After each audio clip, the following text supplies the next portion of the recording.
The woods can be dense for our acts. The sea can be deep for our diving. Hope comes and stops us in our tracks. Bravely we prove in our striving, trudging together each day. Where there's a will, there's a way.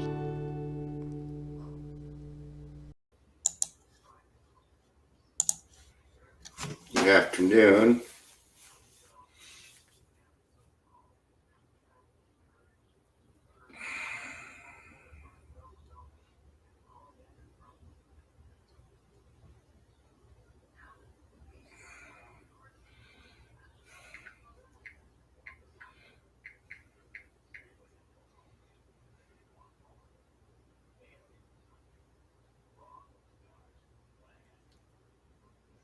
All right.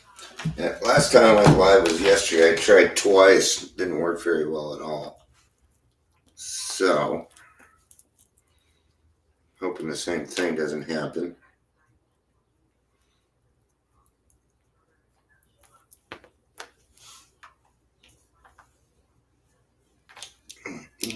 This one I will do, though. I kind of need to. I need to because I placed it in a couple of different places. So, and well, it'd take me less time to go back and delete them. That would be do the whole thing, but.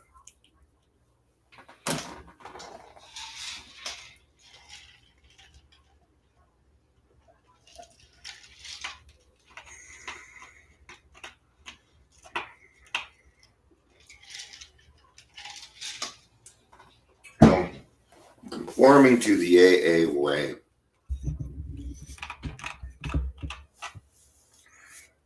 Conforming is not a very good word right now.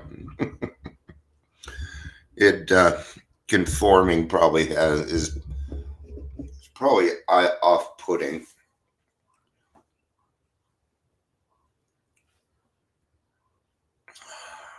And wait till the 3-minute mark, and then we will get started. Yep.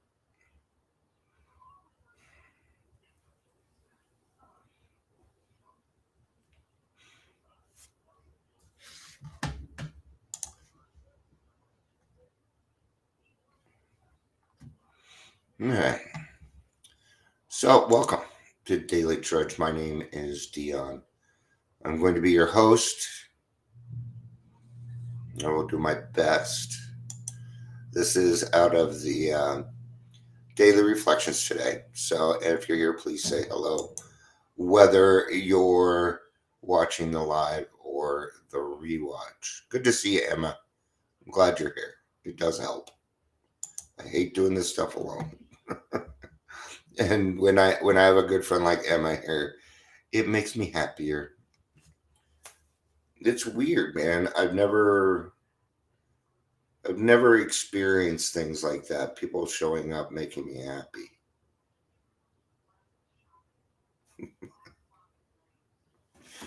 Oh, cool. So, hi, Laurie. Good to see you.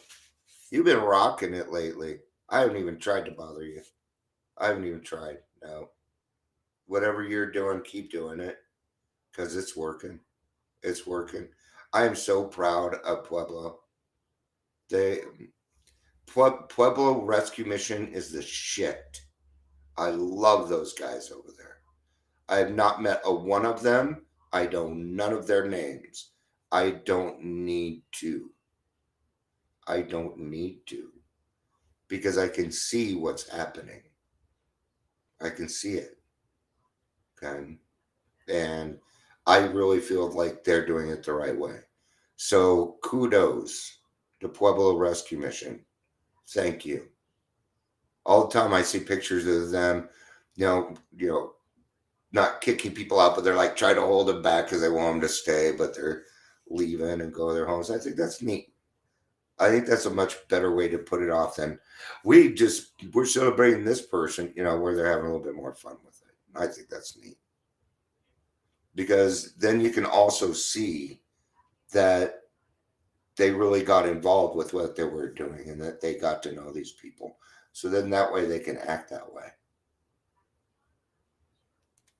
Good stuff. So I'm going to be reading out of AA Comes of Age, page 106. So conforming to the AA way. There again, conforming, just it's a word. Let's keep it as it is. Right. I know, isn't that part neat too, Emma?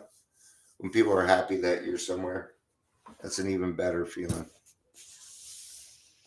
So AA Comes of Age is it's a world service, and there's a lot of Dr. Bob. Let's just say it's not all Bill W. So we get a little bit of a different perspective, right? Dr. Bob didn't necessarily see things differently, but they sure did talk differently. So I'm going to start on, it says it just, but this is not the whole story. So I'm going to go a paragraph back on 105 at the bottom. Many people wonder how AA can function under seeming anarchy. Other societies have to have law enforced and sanctioned and punishment administered by authorized people. Happily for us, we found no need to human authority whatever. I'm going to tell you the big thing that kind of that negates a lot of that, and it's the money. It's the fact that nobody is in charge, that nobody gets to speak for AA as a whole. No, we vote on that. We vote on that stuff. If you're not going to let me put it this way. If you're not going to your group consciousness, if you're not going to these area assembly meetings and putting in your vote, you are allowed to do that. And they go change the big book. You can't whine about it because you did not put in your 2 cents. Okay? Yes, we vote on this stuff. So we have 2 authorities which are far more effective. One is benign, the other malign. There is our God, our Father, who very simply says, I'm waiting for you to do my will. The other authority is named John Barleycorn, and he says, you had better do God's will or I will kill you. So you understand these 2 are, related brothers or whatever, right? If we're going to put it into a biblical sense, we're talking about a father and a son here. And sometimes he does kill. So when all the chips are down, we conform to God's will or perish. At this level, the death sentence hangs over the AA member, his group, and AA as a whole.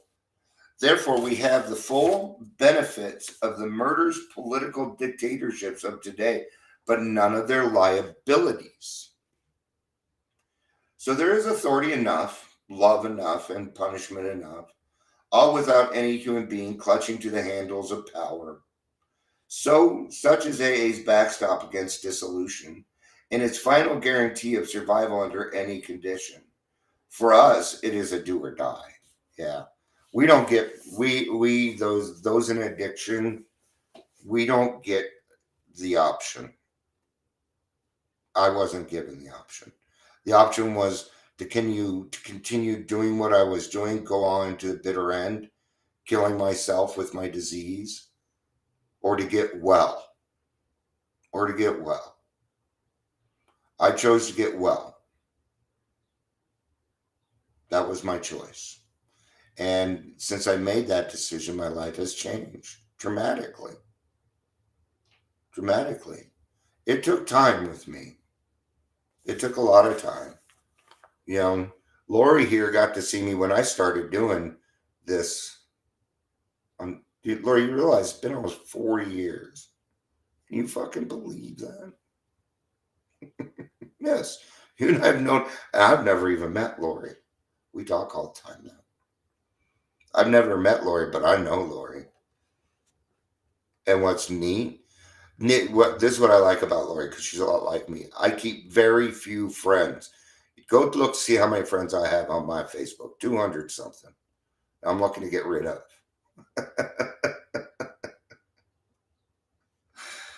All right. Anyway, but this is not the whole story. As our individual and group development progresses, we begin to obey the AA traditions for other reasons. For other reasons. Yeah, timing is important. The timing. Okay. And we need to give ourselves, we need to allow ourselves. That person got, better in 30 days. Yeah, but they're 19 and you're 60. Okay. It's going to take you a little bit longer. Got it? Yeah.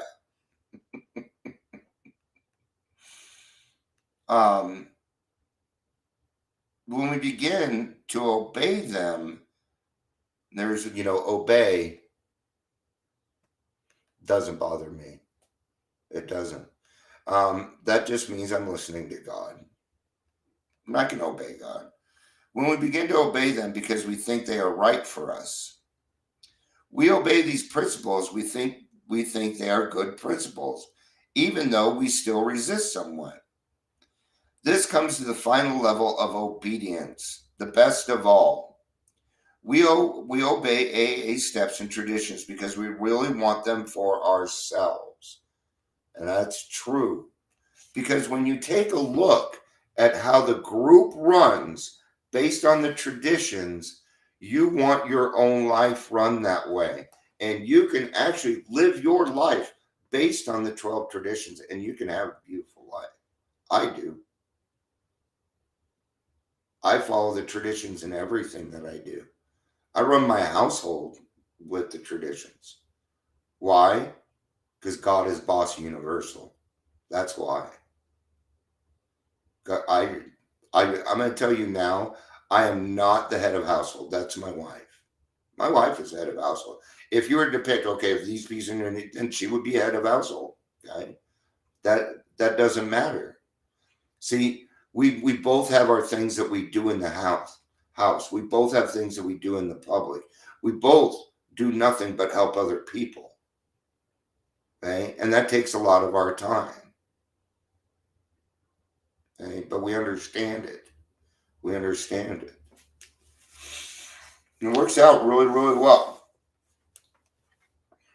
Now, try it.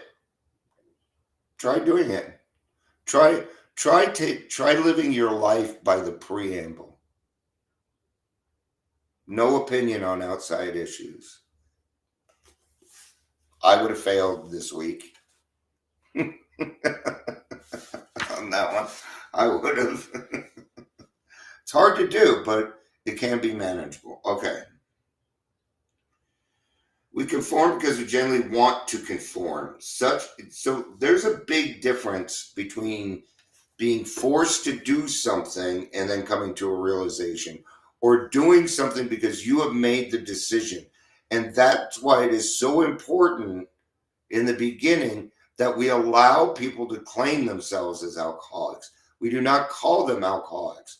I usually say, what, do you think you have a drinking problem? I don't even say alcoholic.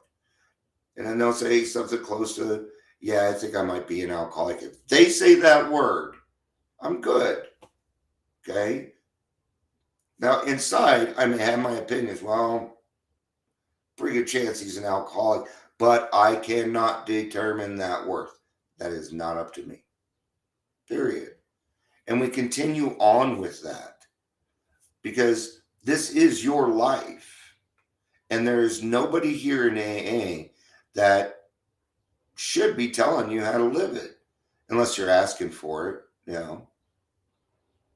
There's times I ask for it. Hey, you know what? I'm going through this. Okay. But make sure when you're talking to those people, it is the people that is going to tell you what you need to hear, not what you want to hear. And it's probably going to hurt. Okay.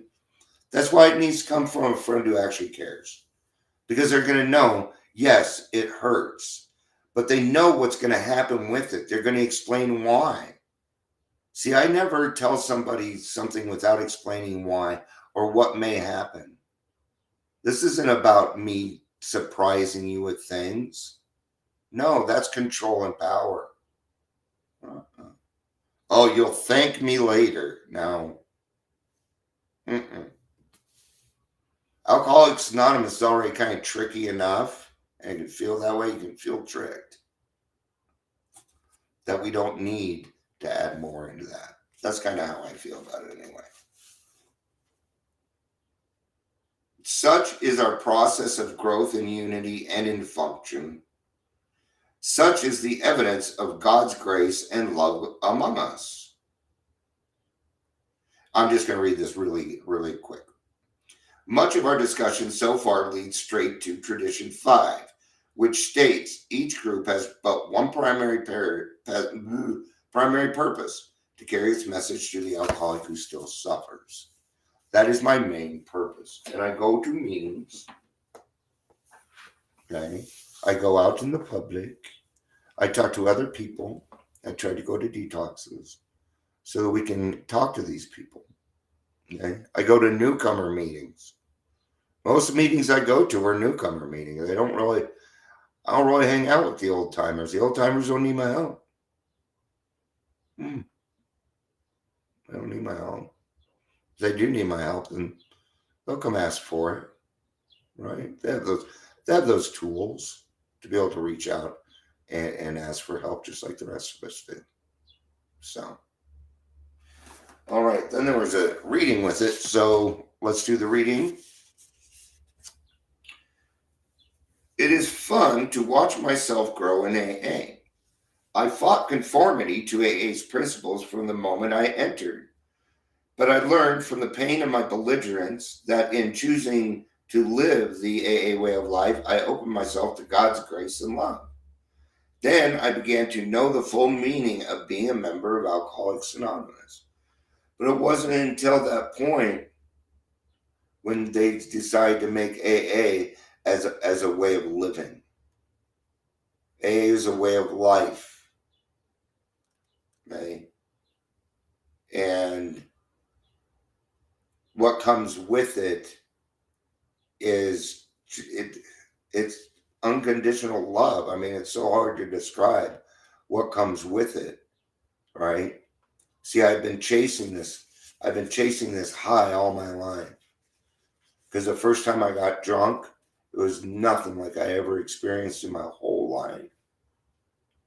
And I'd never be able to experience it again because you can't experience something new. Well, now I get that almost on the daily basis. And it is my gratitude. My gratitude is a dividend to the work that I did today. And I'm grateful that I get to do these things. I don't always want to do them. Sometimes I fight them. Sometimes I need to ask for the willingness to do them, but I still do them. Okay? And that goes back to a day at a time. If I'm worried about all these worldly clamors, it's going to be harder for me to focus on that one thing that is actually important at the moment. Okay? I'm bringing this up because something I'm noticing in myself. Okay? Because sometimes when you work on one thing, some of your other things start to slide a little bit. So you got to go back and check on them every now and again, right? You got to be able to do that. All right. That's going to be it for today. Thank you, everybody, for being here. I appreciate it. Lori and Emma, it was fun hanging out with you both. I appreciate you being here with me.